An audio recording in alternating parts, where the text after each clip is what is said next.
ডিওয়াইএফের যে মুখপাত্র যুব সংগ্রাম, ওনাদের এই প্রয়াস সত্যি প্রশংসনীয়। এই প্রয়াস গত বছর 8ই সেপ্টেম্বর 2021-এ যে ভয়াবহ ঘটনা, তার যেন পুনরাবৃত্তি না হয়, তার জন্য স্নায়ুকে জাগানোর জন্য এবং তথ্য মানুষের সামনে তুলে ধরার জন্য ডিওয়াইএফের এই যে প্রতিবেদন, সেটা সত্যিই প্রশংসনীয়। গত 4.5 বছরে আমরা দেখেছি প্রতিটা মানুষ নিরাপত্তাহীনতায় ভুগছেন এবং ঘটনা তো অগণিত। প্রতিদিন এমন একদিন যায় না যেদিন পত্রিকায় ওঠে না যে কোনো একটা ঘটনা, কোনো নারী আক্রান্ত নয়, কোনো বাড়ি আক্রান্ত নয়, কোনো মানুষ আক্রান্ত নয়।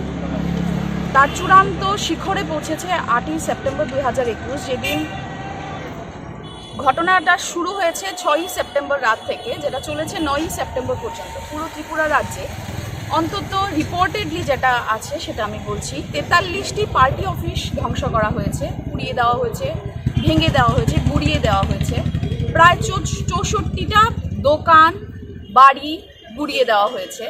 প্রায় 24 জন মানুষ আহত হয়েছে, তার মধ্যে একজন নিহত হয়েছে। আমাদের আইনজীবীদের মধ্যেও 4 থেকে 5 জন আইনজীবী আক্রান্ত হয়েছেন। উদয়পুরের দুলাল দেবনাথ, ওনার বাড়িতে অ্যাটাক হয়েছে, ওনার ওয়াইফের গায়ে আগুন লাগিয়ে দেওয়া হয়েছে, ওনার গায়ে আগুন লাগিয়ে দেওয়া হয়েছে। ওনারা প্রায় 6 মাস কলকাতায় চিকিৎসারত ছিলেন।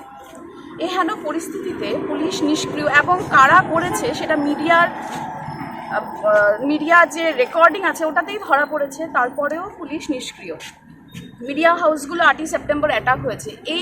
এই অ্যাটাক মিডিয়ার ওপর, মিডিয়া তো গণতন্ত্রের যে চতুর্থ স্তম্ভ, মিডিয়া যদি অ্যাটাক হয় মানুষ কোথায় যাবে? সাধারণ মানুষের তার উপায় নেই।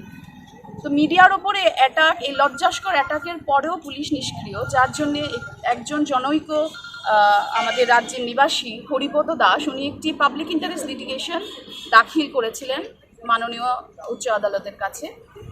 এই পাবলিক ইন্টারেস্ট লিটিগেশনের নম্বর WPPIL 16/2021। এই লিটিগেশন যখন জনস্বার্থ মামলা যখন ফাইল করা হলো, তখন পুলিশ তৎপরতা দেখিয়ে একজনকে, রঘুনাথ লোধ, ওনাকে অ্যারেস্ট করলেন। কিন্তু অ্যারেস্টটা শুধু মানুষের আইওয়াসের জন্যই হলো, কারণ পরদিনই ওনাকে বেইলে বার করে নেওয়া হলো। পুলিশের তরফ থেকে কোনো রকম ইচ্ছেই ছিল না বা কোনো রকম কাস্টাডির জন্য পুলিশ প্রেয়ারই করেনি। তো এই যে পরিস্থিতি চলছে, এখনও এই মামলাটা সাবজুডিস এখনও চলছে হয়। এই যে পরিস্থিতি চলছে, এই পরিস্থিতির জন্যে তো পুলিশের এই নিষ্ক্রিয়তা মানুষ মেনে নিতে পারছে না। তারপরেও কিন্তু আমাদের সমাজকে রক্ষার দায়িত্ব, সাংবিধানিক দায়িত্ব কিন্তু পুলিশের হাতেই। আমরা কিন্তু এখনও যদি বলছি, কিন্তু এখনও কিন্তু আমি যদি আজকে আক্রান্ত হই, আমি প্রথম সাহায্যের জন্য যাব পুলিশের কাছে।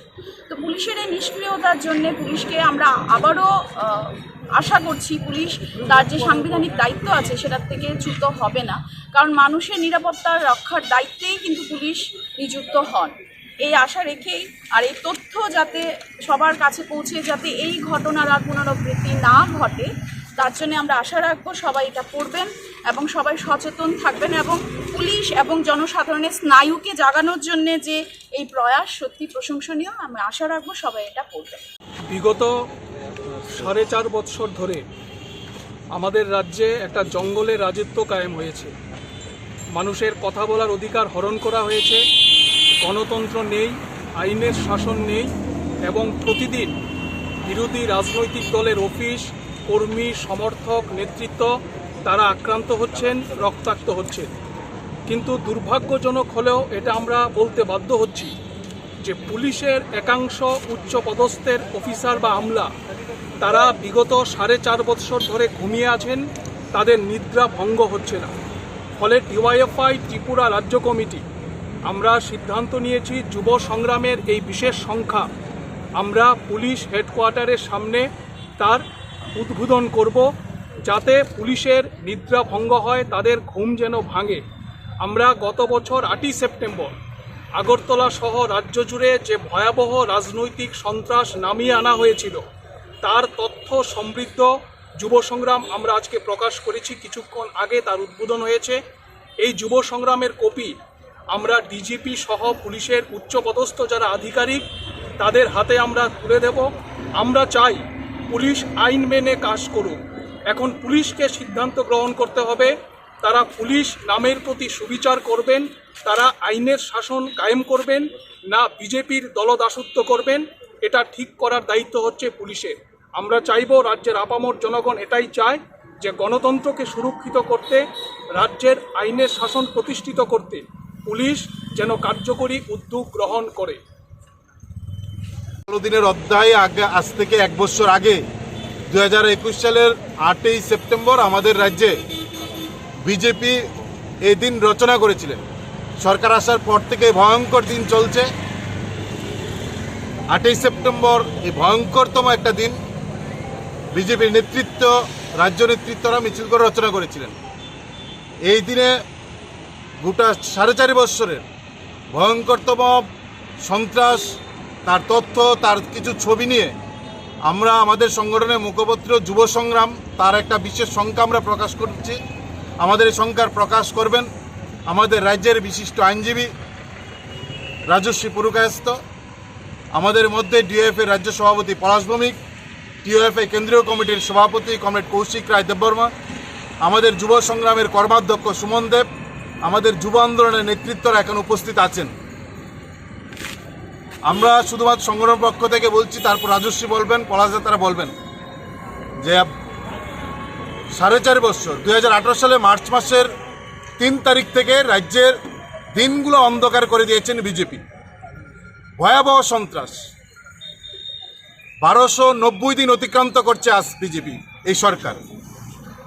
৪,০০০-এর উপর আমাদের নেতা কর্মী রক্তাক্ত হয়েছেন। ৪ জন যুব আন্দোলনের নেতা সহ 23 জন বামপন্থী নেতাকর্মী খুন হয়েছেন। এমন একটা দিন যায়নি যেদিন আমাদের রাজ্যের কোনো না কোনো প্রান্তে আমাদের বামপন্থী আন্দোলনের নেতা কর্মীরা আক্রান্ত হয়নি। প্রায় ৯০০-র উপর আমাদের গণসংগঠন সিপিআইএমের পার্টি অফিস, বামপন্থীদের পার্টি অফিস কোনো জায়গায় দখল করেছেন। রাজ্যের মানুষের বাড়ি ঘরে ঢুকে বিজেপির গুন্ডারা লুট করেছেন, ভাঙচুর করেছেন, অগ্নিসংযোগ করেছেন।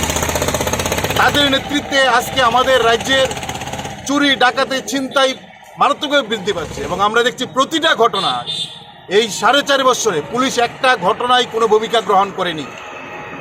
পুলিশকে সাথে নিয়ে গত ৮ই সেপ্টেম্বর ২০২১ রাজধানীর বুকে তাণ্ডব করেছেন একটা জাতীয় দল সিপিআইএম পার্টির রাজ্য দপ্তর, তার জেলা দপ্তর, আমাদের রাজ্যের সবচেয়ে গুরুত্বপূর্ণ সংবাদ মাধ্যম ডেলি দেশের কথা, PB24, প্রতিবাদী কলম, সিপিআই এর রাজ্য দপ্তর প্রকাশ্য দিনের বেলা বিজেপির কৃষ্ণনগর অফিস থেকে রাজীব ভট্টাচার্য, যিনি আজকে প্রমোশন পেয়েছেন আক্রমণের ফলে রাজ্য সভাপতি হয়েছেন, পাপিয়া দত্ত, নবাদুল বণিক, টিঙ্কু রায়, তাদের নেতৃত্বে সমাজদ্রোহীরা মিছিল করে এসে পতাকা নিয়ে ভারত মাতা কি জয়, জয় শ্রীরাম স্লোগান দিয়ে আক্রমণে ভাঙচুর, অগ্নিসংযোগ করেন, পত্রিকা দপ্তরের ভিতরে ঢুকে অগ্নিসংযোগ করেন। আমরা দেখছি গোটা ঘটনায় তাদের সঙ্গে তাদের দেহরক্ষীর দায়িত্ব পালন করেছিলেন পুলিশ সমাজদ্রোহীদের। শুধু তা না, ৪.৫ বৎসরে প্রতিটা ঘটনায় পুলিশ তাদের সঙ্গে ছিল, সমাজদ্রোহীদের সঙ্গে। কিন্তু একটা ক্ষেত্রেও পুলিশ কোনো ভূমিকা গ্রহণ করেনি। ১ বছর অতিক্রান্ত, এতগুলো আক্রমণ, এতগুলো অফিস, পত্রিকা অফিসের মধ্যে আগুন, লুটপাট। আমরা দেখছি তার পরবর্তী পর্যায়ে কি, পুলিশের সদর দপ্তরে চোর ঢুকে শত শত ফাইল নিয়ে যাচ্ছেন পুলিশের সদর দপ্তরে। এই রাজ্যে আছি যে রাজ্যের পুলিশ সদর দপ্তরে চোর ঢুকে চুরি করে পুলিশের গুরুত্বপূর্ণ ফাইল নিয়ে যায়। এখন আমরা দেখছি অবাক করার মতন, একটা সময় এই পুলিশ সশস্ত্র উগ্রবাদের বিরুদ্ধে লড়াই করেছিল, যুদ্ধ করেছিল, একটা শান্তির ত্রিপুরা এই পুলিশ রাজ্যে প্রতিষ্ঠা করেছিল, যার ফলে রাষ্ট্রপতি কালার্স পুরস্কার প্রাপ্ত এই পুলিশ তার পালকে যুক্ত হয়েছে। আজকে আমরা দেখছি এই পুলিশ মানুষ চোর ধরছে, পুলিশ প্রেসমিট করছেন। জনতা, পুলিশ পাহারা দিত আগে, এখন জনতা পাহারা দিচ্ছে। আগে পুলিশ চোর ধরতো, এখন জনতা চোর ধরে। আগে পুলিশ সাফল্য অর্জন করত, আমরা পুলিশের সম্মানে, আমরা পুলিশের জন্য অহংকার বোধ করতাম, রাজ্যের বাইরে গিয়ে বলতাম আমাদের রাজ্যের ত্রিপুরা পুলিশ শ্রেষ্ঠ পুলিশ। আর আজকে মানুষ চোর ধরে, পুলিশ অহংকার বোধ করেন, আমাদের রাজ্যের মানুষ চোর ধরেন। এই জায়গায় আমরা এসে দাঁড়িয়েছি। এই ভয়ঙ্কর কালো দিন, এই কালো দিনের দিনে আজকে ৮ই সেপ্টেম্বর বিশেষ সংখ্যা উদ্বোধন করছি। আমাদের মধ্যে বিশিষ্ট আইনজীবী আছেন, আমাদের মধ্যে থেকে এই পত্রিকা উদ্বোধন করবেন এবং আমাদের সামনে কথা বলবেন।